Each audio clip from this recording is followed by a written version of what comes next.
जळगाव जिल्ह्यातही व्यावसायिक सिलेंडरचा पुरवठा बंद झाल्यामुळे आता जळगाव जिल्ह्यातला हॉटेल असतील किंवा परमिट रूम बिअर बार असतील, हे जे व्यावसायिक आहेत हे देखील संकटात सापडलेले आहेत.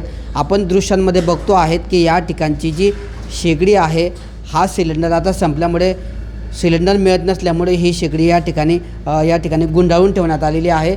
तर दुसरीकडे आता गॅसला पर्याय म्हणून या ठिकाणी मातीच्या भट्टीचा या ठिकाणी वापर केला जातो आहे की जी भट्टी या ठिकाणी कोळशावर चालत असते. त्या भट्टीवर जे इतर खाद्यपदार्थ हॉटेलमध्ये लागत असतात ते बनवण्यासाठी त्या भट्टीचा वापर केला जातो आहे. आणि सगळ्यात महत्त्वाची गोष्ट म्हणजे आता गॅसचा पुरवठा बंद झाला, सिलेंडर उपलब्ध होत नसल्यामुळे गॅसवर जे खाद्यपदार्थ तयार केले जात होते, जसं चपाती असेल किंवा इतर गोष्टी, त्या जवळपास या ठिकाणी बंद करण्यात आलेले आहे किंवा कमी करण्यात आलेला आहे. असा परिणाम जो आहे या ठिकाणी हॉटेल व्यावसायिकांवर झाला आहे. आपल्यासोबत बोलण्यासाठी जळगाव जिल्ह्याचे परमिट रूम बिअर बार हॉटेलचे असोसिएशनचे अध्यक्ष आपल्यासोबत आहेत. काय सांगणार, व्यावसायिक सिलेंडरचा नेमका कसा परिणाम झाला आहे? नमस्कार, मी ललित पाटील, अध्यक्ष जळगाव जिल्हा retail wine permit room association. 22 वर्षापासून मी या व्यवसायात आहे आणि पहिल्यांदा अशी परिस्थिती उद्भवलेली की पहिल्यांदा गॅस हा शॉर्ट झालेला आहे. विदेशात युद्ध चालू आहे, त्यामुळे याचा प्रॉब्लेम पूर्ण भारत देशावरती, आपल्या महाराष्ट्रात आणि जळगाव शहरातसुद्धा आहे. तर आता सध्याच्या परिस्थितीला आम्हाला कमर्शियल गॅस हा मिळत नाही आहे.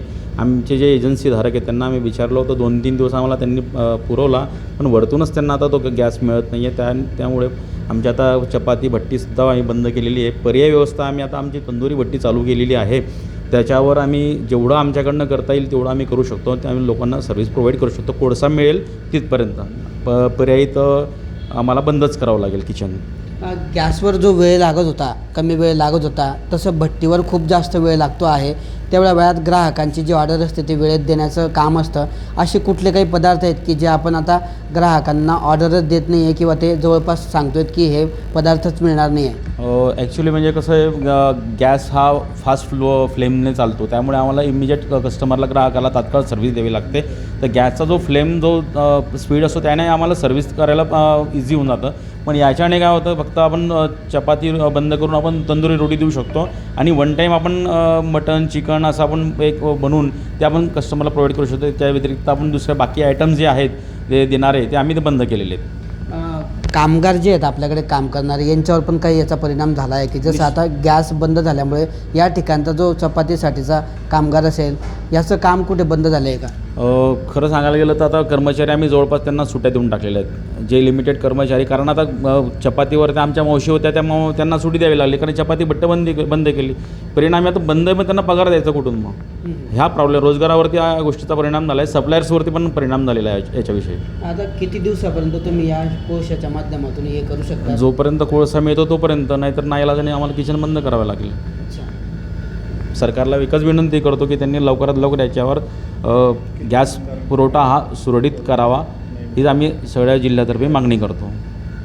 तर असा एकंदरीत जो परिणाम आहे हा आता हॉटेलच्या स्वयंपाकघरापर्यंत युद्धाचा पोहोचलेला आहे आणि व्यावसायिक गॅस सिलेंडर मिळत नसल्यामुळे त्याचा मोठा परिणाम या हॉटेल व्यावसायिकांवर झालेला आहे. आता हॉटेल चालवायचं कसं म्हणून आता भट्टीचा असेल, तंदुरी भट्टीचा आधार घेतलेला आहे. अनेक जे पदार्थ आहेत या ठिकाणी आता ते या ठिकाणी त्याची ऑर्डर घेणं बंद करण्यात आलेलं आहे किंवा ते पदार्थच या ठिकाणी करणं बंद झाल्यामुळे ग्राहकांना देखील ते पदार्थ दिले जात नाहीत. तर दुसरीकडे या सिलेंडरमुळे कामगारांवर देखील उपासमारीची वेळ आलेली आहे. जे कामगार या ठिकाणी काम करत होते त्यांना देखील या ठिकाणी सुट्ट्या देण्यात आलेल्या आहे. त्यामुळे आता व्यावसायिक गॅस सिलेंडरचा पुरवठा लवकरात लवकर सुरळीत करावा, अन्यथा हा किती दिवस कोळशाच्या माध्यमातून भट्टीचा आधार घ्यावा असा प्रश्न या ठिकाणी हॉटेल व्यावसायिकांनी उपस्थित केला असून कोळशाचाही पुरवठा पुढे बंद झाला तर हॉटेलमधलं किचन जे आहे या ठिकाणी बंद ठेवण्याची वेळ येईल, अशी माहिती या ठिकाणी आपल्याशी बोलताना हॉटेल व्यावसायिकांनी दिली आहे. किशोर पाटील, TV9 मराठी, जळगाव.